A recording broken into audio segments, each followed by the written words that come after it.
بات کو آگے بڑھائیں گے. آپ یہ کہیے گا اب غیبت کی جو آفات ہیں میں چاہوں گی اس کے حوالے سے بات کیجیے گا, نقصانات کے تعلق سے بھی آپ بتائیے گا, کیا کہیں گے؟ جی بہت اہم سوال ہے. اللہ تعالیٰ کرے کہ ہم سب یہ سن کر اس پر عمل کرنے کی کوشش کریں, کیونکہ غیبت کی واقعی اتنی زیادہ آفات ہے, اتنا ڈیمیج ہماری دنیا اور آخرت کو پہنچتا ہے, دنیاوی اور اخروی زندگی بالکل برباد ہو کر رہ جاتی ہے, کیونکہ یہ ہمارے دل سے ہوتا ہوا دل کو ڈیمیج کرتا ہے, پھر سوسائٹی کو, پھر ہماری آخرت کو.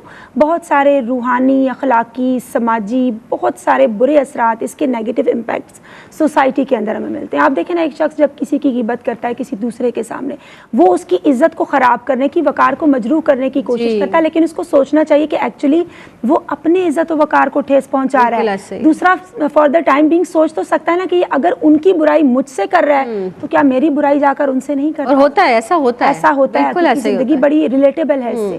پھر آپ یہ دیکھیں کہ جب وہ شخص اس طرح کی حرکت کرتا ہے تو اللہ اور اس کے حبیب صلی اللہ علیہ وسلم کے یہاں پسندیدہ نہیں ہے, تو اللہ اور اس کے حبیب صلی اللہ علیہ وسلم کے قرب سے وہ محروم ہو جاتا ہے. کیونکہ جیسے باجی جان نے تذکرہ کیا کہ سورہ حجرات میں ہمیں کیا تعلیمات ارشاد فرمائی ہیں, پھر سورہ ہمزہ میں فرمایا گیا کہ تباہی اور بربادی ہے ان لوگوں کے لیے جو پیٹھ پیچھے اب جوئی کرتے ہیں, تانا زنی کرتے ہیں. اس آیہ مبارکہ کی کے ترجمے کا مفہوم ہے. پھر آپ صلی اللہ علیہ وسلم جب سفر معراج پر تشریف لے گئے تو حدیث کا مفہوم ہے کہ لوگ تھے جن کے جو ناخن ہے وہ تانبے کی مانند تھے اور اپنے چہروں کو نوچ رہے تھے. استغفر اللہ, اللہ اکبر. تو بتایا گیا کہ یہ وہ لوگ ہیں جو پیٹھ پیچھے دوسروں کی آبرو ریزی کرتے ہیں. اور عہد رسالت مآب صلی اللہ علیہ وسلم میں 2 خواتین کو بلایا گیا جو حالت روزہ سے تھیں. بڑی یہ معروف حدیث مبارکہ ہے. جب وہ آئیں ان کو وومٹنگ ہوئی اور باقاعدہ گوشت کے ٹکڑے, آپ دیکھیں جس عمل کو سوچنا بھی ہمارے لیے تکلیف دے, وہ کرنا کتنا دل آزاری کا باعث ہے.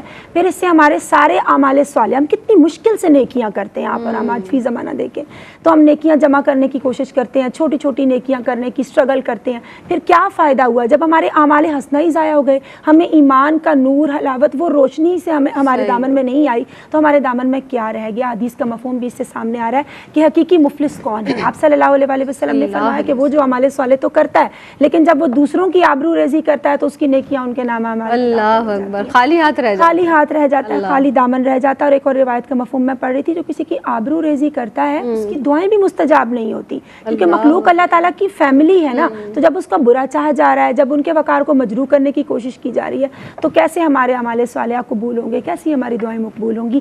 پھر اسی طرح سے ایک حدیث کا مفہوم ہے کہ قیامت کے روز ایک شخص اعمال صالح کا انبار لے کر آئے گا, لیکن وہ اللہ تعالیٰ کی بارگاہ میں مقبول نہیں ہوگا. اس کی ریزن یہ ہوگی کہ بتایا جائے گا کہ وہ لوگ آ رہے ہیں جن کو تم نے نقصان پہنچایا تھا, جن کی آبرو ریزی کی تھی, جن کی عیب جوئی کی تھی, تو اب تمہاری نیکیاں ان کے نام اعمال میں داخل کر. اللہ اکبر, اتنا خسارے کا اور گھاٹے کا سودا ہے نا. پھر انسان کتنی ڈس آنیسٹی کرتا ہے جب وہ اللہ اس کے حبیب صلی اللہ علیہ وسلم کی تعلیمات پر عمل نہیں کرتا.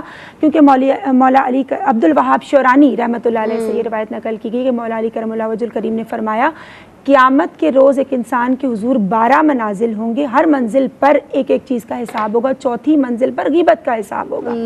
اور ایک انسان اگر غیبت میں مبتلا پائے گا, اس کے نام اعمال میں ایسا ہوگا تو وہ 1000 سال تک وہاں کھڑا رکھا جائے گا. تو آپ دیکھیں کتنے خسارے کا سودا ہے. معاشرے میں تعصبات جنم لیتے ہیں, رنجشیں, کدورتیں, نفرتیں, اولاد اور ماں باپ کا رشتہ ہے, ہسبینڈ وائف کا رشتہ ہے, اولاد اور ماں باپ کے رشتے کے دوران اور ان کے آپس میں بھی جو رشتے ہوتے ہیں یا دوستوں کے ہیں یا کہیں پر بھی, تو کتنی ہمیں اس کے حوالے سے نیگیٹیوٹی دیکھنے کو ملتی ہے. تو ہمیں چاہیے کہ ہم دل سے تمام قسم کی بدخواہی کو نکالیں, کیونکہ جب ایک انسان کسی کی غیبت کرتا ہے تو وہ دیکھیں نا اپنا ٹرسٹ کھو دیتا ہے. لوگ اس سے پھر بیویئر ہو جاتے ہیں, اس سے اپنے معاملات شیئر نہیں کرتے, ملنا جلنا پسند نہیں کرتے, اس کا کانفیڈنس بھی خراب ہوتا ہے. پھر آپ دیکھیں کہ جس کی اس نے وقار کی کو مجروح کرنے کی کوشش کی ہے, پتہ نہیں اس کے بیچارے میں معاشرے میں کیا پھیلا ہوگا کہ یہ اس قسم کا شخص ہے یا اس قسم کی عورت ہے, اور پھر ہو سکتا ہے اس کے کاروبار میں, اس کے معاملات زندگی میں اس کو نیگیٹیوٹی کا سامنا کرنا پڑے. حضرت انس بن مالک روایت کرتے ہیں کہ اپنی زندگی, حدیث مبارکہ کا مفہوم ہے, اپنی زندگی اس طرح سے گزارے کہ ہمارے دل میں کسی کے لیے بدخواہی نہ ہو. شریعت تو چاہتی یہی ہے نا کہ مسلمان کی طاقت بنے. ہمیں اپنے خیالات کو, دل کو, دماغ کو, تصورات کو ہر دم گارڈ کرنا ہے, واچ کرنا ہے کہ میں یہ عمل کیوں کر رہا ہوں, اس میں میرا کیا فائدہ ہے. اللہ تعالیٰ ایسے راضی نہیں ہوگا, میرے اعمال حسنات ضائع ہو جائیں گے. جب ہم اپنے آپ کو بار بار یہ ریمائنڈر دیتے ہیں تو بے شک ہر انسان اللہ تعالیٰ نے بڑا سبحان اللہ بنایا ہے. انشاءاللہ تعالیٰ اس کی پازیٹیوٹی دیکھنے کو ملے گی. سبحان اللہ, سبحان اللہ.